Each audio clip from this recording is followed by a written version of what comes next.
ಸಂಸದರಿಂದ ಉದ್ಘಾಟನೆಗೊಂಡ ರಸ್ತೆ ಇದೀಗ ಅಧೋಗತಿಗೆ ತಲುಪಿದೆ. ಸಂಸದ ಬಿವೈ ರಾಘವೇಂದ್ರ ಉದ್ಘಾಟಿಸಿದ ರೋಡ್ ಇದಾಗಿತ್ತು. ಸಂಸದರಿಂದ ಉದ್ಘಾಟನೆಗೊಂಡ ರಸ್ತೆ ಇದೀಗ ಅಧೋಗತಿಗೆ ತಲುಪಿದೆ.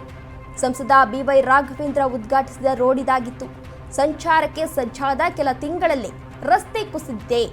ಮಳೆ ಹೊಡೆತಕ್ಕೆ ಅಲ್ಲಲ್ಲೇ ಬಿರುಕು ಬಿಟ್ಕೊಂಡಿದೆ. ಸಂಪೂರ್ಣ ಕುಸಿಯುವ ಹಂತಕ್ಕೆ ತಲುಪಿದೆ ರಸ್ತೆ ಇದೀಗ. ಹೊಳೆಹೊನ್ನೂರು ಸಮೀಪವೇ ಹಳ್ಳ ಹಿಡಿದಿದೆ ರಸ್ತೆ. 518 ಕೋಟಿ ರೂಪಾಯಿ ವೆಚ್ಚದ 106 ಕಿಲೋಮೀಟರ್ ರಸ್ತೆ ನಿರ್ಮಾಣವನ್ನ ಮಾಡಲಾಗಿತ್ತು. ಕೇವಲ ಒಂದೇ ವರ್ಷ ಆಗಿದೆ ಅಷ್ಟೇ ರಸ್ತೆಯನ್ನ ನಿರ್ಮಾಣ ಮಾಡಿ. ಆದರೆ ರಸ್ತೆ ಇದೀಗ ಅಧೋಗತಿಗೆ ತಲುಪಿದೆ. ಸಂಸದರು ಇದನ್ನ ಉದ್ಘಾಟನೆಯನ್ನ ಕೂಡ ಮಾಡಿದ್ರು. ಸಂಸದ ಬಿವೈ ರಾಘವೇಂದ್ರ ಈ ರೋಡನ್ನ ಉದ್ಘಾಟಿಸಿದ್ರು. ಸಂಚಾರಕ್ಕೆ ಸಜ್ಜಾದ ಕೆಲವೇ ತಿಂಗಳಲ್ಲಿ ಕುಸಿದಿದೆ ರಸ್ತೆ. ಮಳೆ ಹೊಡೆತಕ್ಕೆ ಅಲ್ಲಲ್ಲಿ ಬಿರುಕು ಕೂಡ ಈಗಾಗಲೇ ಬಿಟ್ಕೊಂಡಿದೆ. ಸಂಪೂರ್ಣವಾಗಿ ಹಾಳಾಗಿದೆ ರಸ್ತೆ. ಕುಸಿಯುವ ಹಂತಕ್ಕೆ ತಲುಪಿದೆ. ಹೊಳೆಹೊನ್ನೂರು ಸಮೀಪವೇ ಹಳ್ಳ ಹಿಡಿದಿದೆ ರಸ್ತೆ.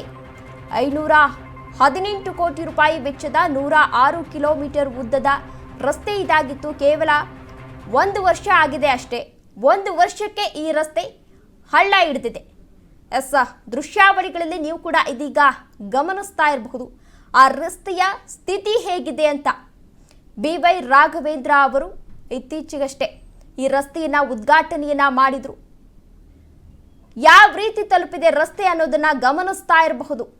ಅಲ್ಲಲ್ಲೇ ಬಿರುಕು ಬಿಟ್ಕೊಂಡಿರುವಂಥದ್ದನ್ನ ಗಮನಿಸ್ತಾ ಇರಬಹುದು. ಸಾಕಷ್ಟು ಮಳೆಯಾಗ್ತಾ ಇದೆ. ಈ ಮಳೆಯಲ್ಲಿ ಅಲ್ಲಲ್ಲಿ ನೀರು ಕೂಡ ನಿಂತ್ಕೊಳ್ಳುತ್ತೆ. ನೋಡ್ತಾ ಇರಬಹುದು ಯಾವ ರೀತಿ ಬಿರುಕು ಬಿಟ್ಕೊಂಡಿದೆ ಅಂತ. ಏನು ಮಾಡ್ತಿದ್ದಾರೆ ಅಲ್ಲಿನ ಸ್ಥಳೀಯರು, ಶಾಸಕರು, ಸ್ಥಳೀಯ ಜನಪ್ರತಿನಿಧಿಗಳು ಏನಿರ್ತಾರೆ ಅವರು ಏನು ಮಾಡ್ತಿದ್ದಾರೆ ಎನ್ನುವ ಪ್ರಶ್ನೆ ಕೂಡ ಇದೇ ಸಂದರ್ಭದಲ್ಲಿ ಎದುರಾಗ್ತಾ ಇದೆ. ಕೋಟಿ ಕೋಟಿ ಖರ್ಚು ಮಾಡಿ ಈ ರಸ್ತೆಯನ್ನ ಮಾಡಿದೀವಿ ಅಂತ ಹೇಳ್ತಿದ್ದಾರೆ. ಯಾವ ಟಾರ್ ಹಾಕಿದ್ದಾರೆ ಅಲ್ಲಿಗೆ, ಯಾವ ಕಲ್ಲನ್ನ ಹಾಕಿದ್ದಾರೆ ಅಲ್ಲಿಗೆ ಎನ್ನುವ ಪ್ರಶ್ನೆ ಎದುರಾಗ್ತಾ ಇದೆ. ಸಾರ್ವಜನಿಕರು ಕೂಡ ಈ ವಿಚಾರವಾಗಿ ಇದೀಗ ಆಕ್ರೋಶವನ್ನ ಕೂಡ ವ್ಯಕ್ತಪಡಿಸ್ತಾ ಇದ್ದಾರೆ.